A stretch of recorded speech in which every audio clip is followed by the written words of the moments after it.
Marcando el rumbo.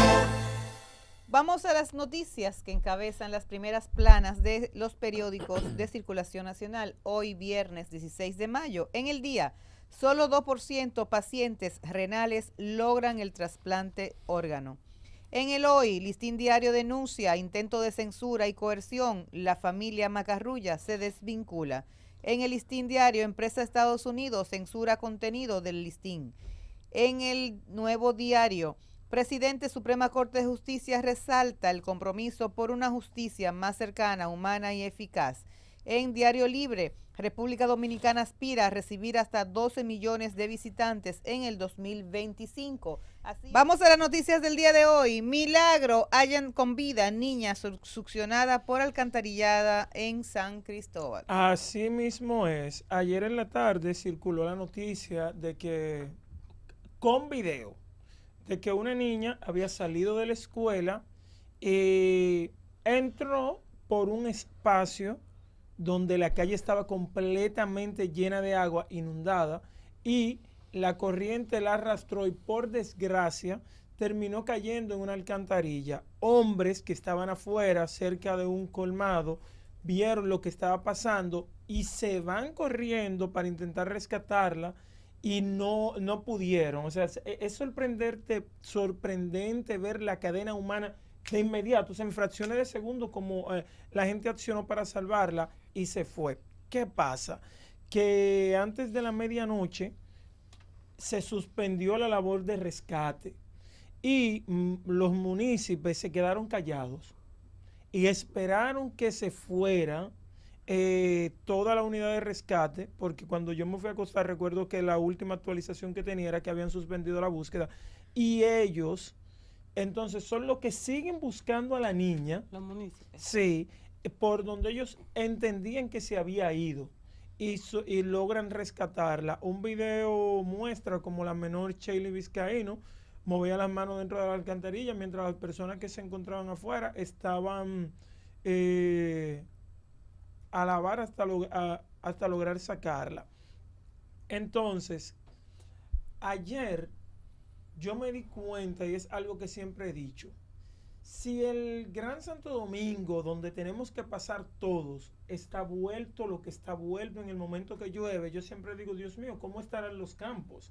Y ayer me tocó tener que andar a pie mediante la lluvia y me di cuenta que en Pedro Brán justamente hay espacios que antes no se inundaban, que hoy en día se inundan, y yo estaba parado y yo dije, no, yo voy a esperar que terminen de pasar esos vehículos porque yo no le cruzo charco a nadie, porque tú no sabes lo que puede haber.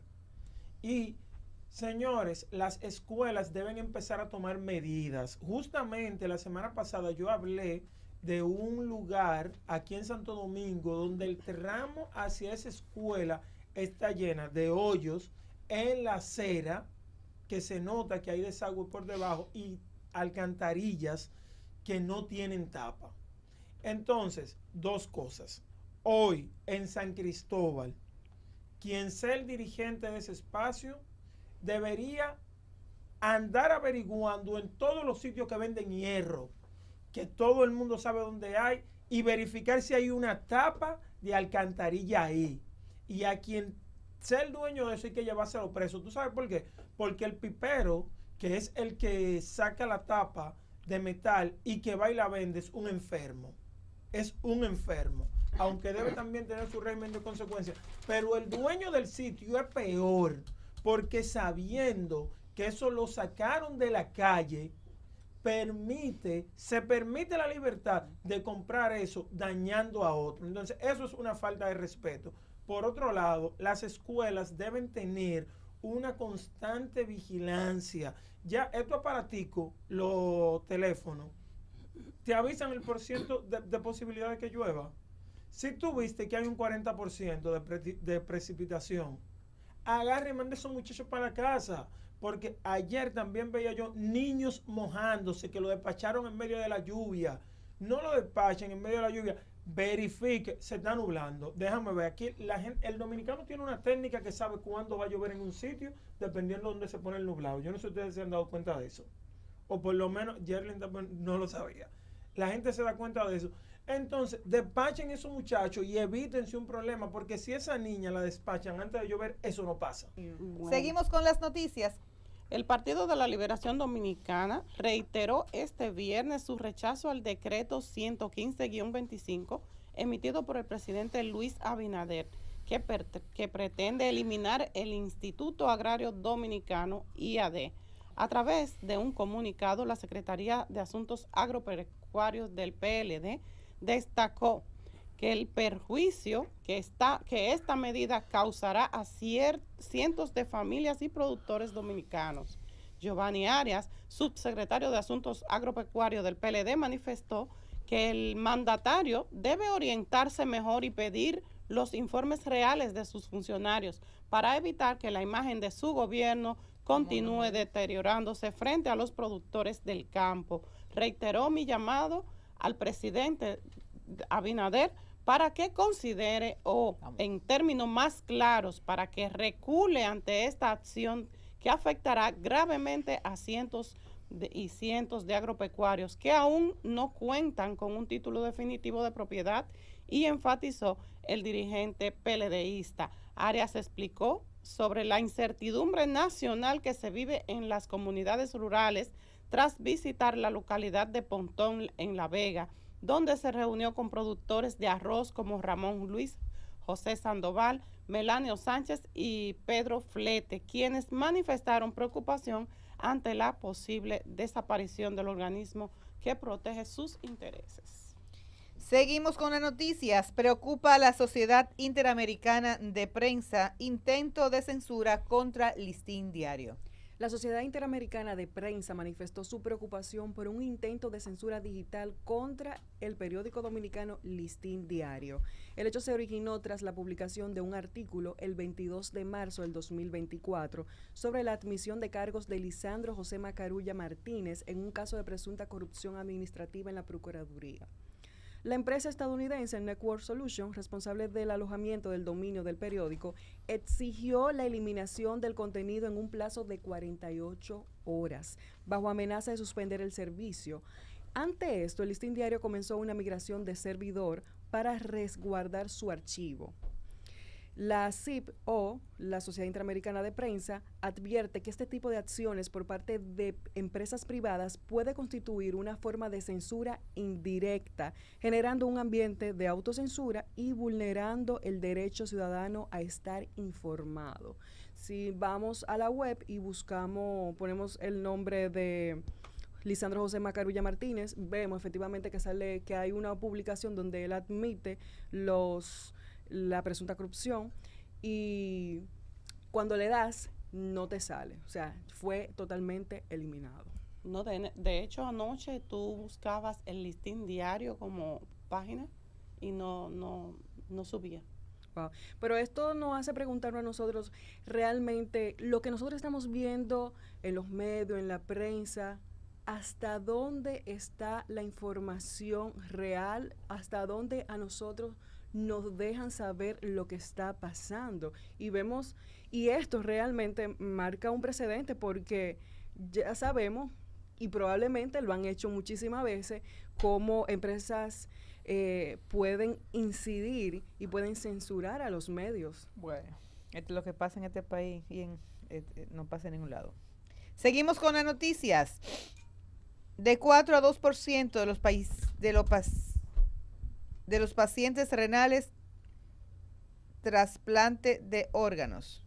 Solo 2% de pacientes en diálisis accede a trasplante en República Dominicana. A pesar de los avances, el número de trasplantes en República Dominicana sigue siendo insuficiente frente a los cerca de 5.000 pacientes que hay en diálisis, de los que solo el 2% logró acceder a un trasplante el año pasado. El detalle, José Juan Castillo Almonte, director del Instituto Nacional de Coordinación de Trasplantes, informó que en el 2024 se realizaron 104 trasplantes de órganos, de los cuales 102 fueron renales y 2 hepáticos. El año pasado fue récord de trasplantes renales, con 102, pero ese número es difícil subirlo. aseguró Castillos al culminar la juramentación del Comité de Hospitalario de Trasplante del Centro de Diagnóstico y Medicina Avanzada y Conferencias Médicas y Telemedicina CEDIMAT. Para suplir las necesidades renales, detalló que el país debería alcanzar al menos 200 o 300 trasplantes renales por año, una cifra que aún parece lejana debido a que varios obstáculos, principalmente la resistencia familiar a la donación de órganos de fallecidos. Hay 450 pacientes en lista de espera por trasplantes. Actualmente hay alrededor de 400 pacientes que están en espera y que alcanzaron unos 5.000 de insuficiencia renal terminal. Esta lista, explicó Castillo, es dinámica, ya que los pacientes ingresan y salen por diferentes razones, como son los que hayan recibido el trasplante falleciendo, mudanzas o cambios del estado clínico. Seguimos con las noticias. Constructores piden se otorgue permiso a 87,000 extranjeros. El sector construcción necesita que se le otorgue el visado o permiso de trabajo a por lo menos 87,000 inmigrantes, dijo ayer la Asociación Dominicana de Constructores y Promotores de Vivienda, ACOPROVI. Permisos que serían suficientes para las labores formales de la construcción. De acuerdo a la presidenta de ACOPROVI, Aneris Meléndez, la mano de obra extranjera es necesaria porque hay labores rudimentarias dentro de la construcción que los dominicanos no están interesados en hacer, por lo que la solicitud de permisos o visados serían para de inmediato. Explicó que dentro de las estadísticas oficiales del país se tiene que, de acuerdo a la Escuela Nacional de Ocupados del Banco Central, en el sector construcción hay 435,000 empleados, de los cuales, cumpliendo con el 80-20, calcularon que un 20% son 87,000 que podrían tener la posibilidad de ser extranjeros y trabajar en el sector. Esto es uno de los primeros grupos económicos de producción nacional que se transparenta en solicitar públicamente que necesitan haitianos. No extranjeros, necesitan haitianos, muy fino lo pusieron allí. Y los venezolanos vienen a construcción aquí, ni los chinos. Aquí nada más vienen a construcción los haitianos. O sea, pónganle nombre y apellido. ACOPROVI dice la realidad y transparenta. Necesita el sector de construcción mínimo un permiso de 87,000 haitianos para la construcción. Porque si no se le va a caer el sector. Y si se cae el sector de la construcción, se cae la economía del país, también sufre la economía del país. Claro. Así que felicitamos a ACOPROVI porque transparenta esa necesidad y, por supuesto, legalizarlos significa también mejorar las condiciones laborales, que será la responsabilidad ya del empleador, en este caso de los constructores. Seguimos con las noticias del día. Vámonos con Waldo Ariel Suero. ¿A quién le corresponde esta noticia? Vámonos con Waldo Ariel Suero, que dice que por tan simple no debieron haber llegado a estos extremos. Así mismo es, el presidente del Colegio Médico Dominicano, Waldo Ariel Suero, reconoció el día de ayer que el paro de 48 horas que afectó las consultas y procedimientos ambulatorios en los hospitales públicos a nivel nacional pudo haberse evitado de haber existido un mejor diálogo y comunicación con el ministro de Salud Pública, Víctor Atala. Por algo tan simple no debimos haber llegado a este extremo. La prepotencia, la arrogancia del ministro de Salud Pública, sus disformadores, haciendo que lleguemos a estos extremos. Todavía estamos a tiempo de dialogar y buscar soluciones, dijo Suero. Y ayer la gente se llevó su trago amargo de que muchos procedimientos que estaban fueron frenados y que pacientes desconocían del llamado a paro, porque también hay muchos dominicanos que no están pendientes a las noticias, y a pesar de ser su segundo día de paro, convocado por 48 horas, Ángel Vázquez acudió a consulta con su cuello ortopédico y se encontró con que no lo iban a atender. Es lo que decía ayer, o sea, no sufren los ricos, quienes sufren son los pobres. Que no tienen a veces el pasaje para ir. Mira, en el centro oncológico, personas que vienen de lejos, que vienen a ponerse su tratamiento ahí, o se encontraron que no iban a recibir el tratamiento, que no lo iban a atender, pero andaban con apenas su pasaje de regresar. Bueno, en un gobierno así yo cancelaría a todos esos médicos. Me quedo sin médico. Pero bueno, el diálogo es fundamental, definitivamente. Así que ojalá que puedan dialogar. Y más que el ministro de Salud, es con el director del Servicio Nacional de Salud que hay que hablar, porque quien los cancela es el Servicio Nacional de Salud, no es el médico. Y hay no que es el ver ministro. cuál es la realidad, porque... Bueno, el doctor ayer, antes, en esta estaba semana, hablando, dijo exacto. que estaban cancelando médicos que se contrataron para el COVID.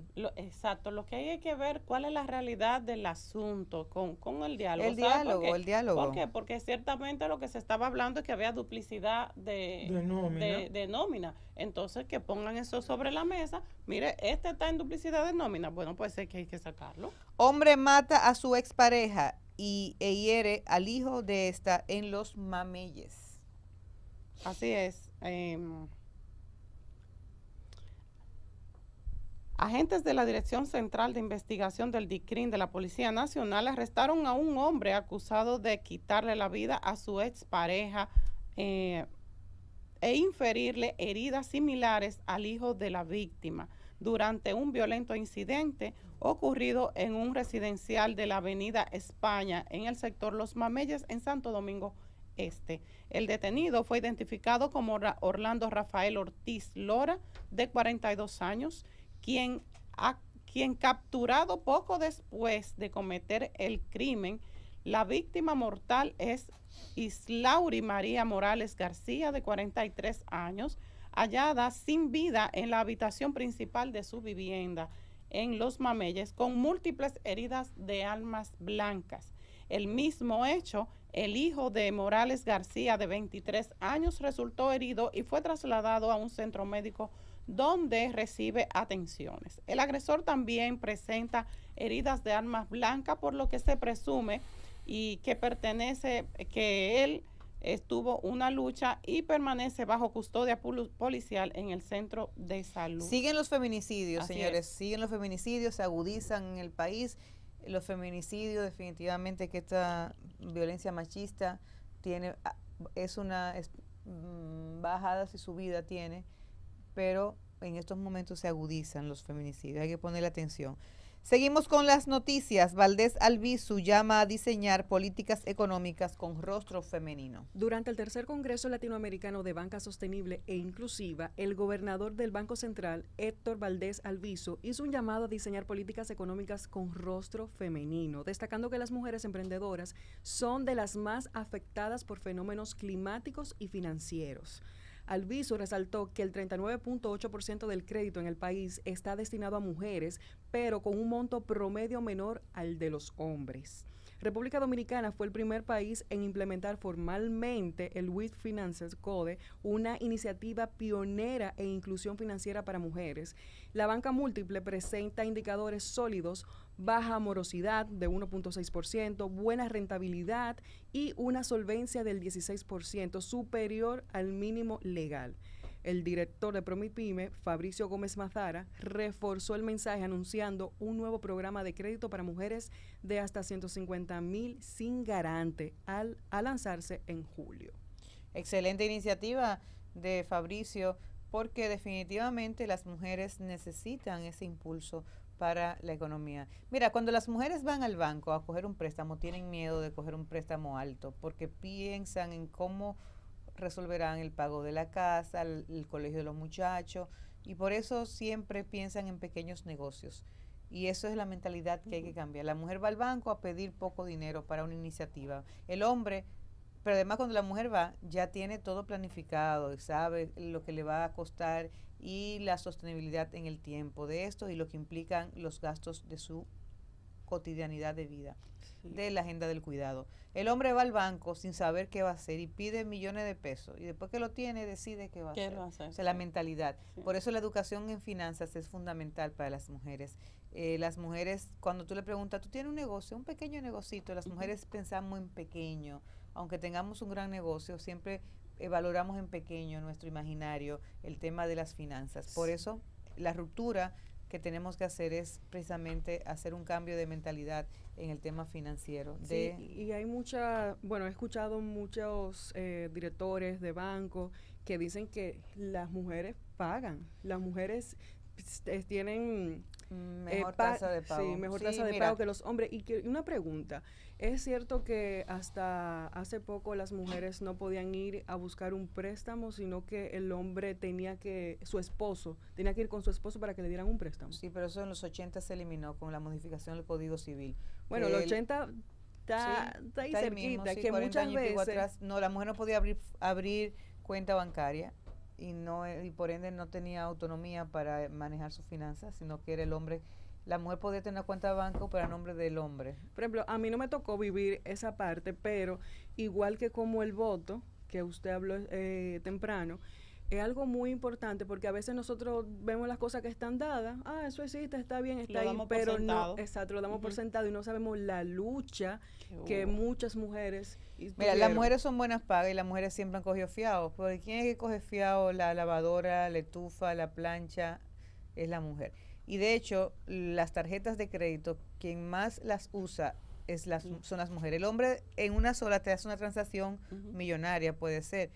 Pero las mujeres, el colmado diario, somos nosotras que usamos la tarjeta. Por eso los bancos han entendido y han hecho plásticos específicamente para mujeres. El VHD fue el primero, trabajando con el Ministerio de la Mujer, con nosotros. El tema de lo rentable que para una cartera de crédito hacer un producto dirigido específicamente a las mujeres, que son las que más usan cotidianamente la tarjeta, no las que más consumen, pero sí las que más la usan, ¿verdad? Señores, hemos llegado al término de el CDN Televisión. Comenzando el día, informando, analizando al mundo, aquí llegó, marcando el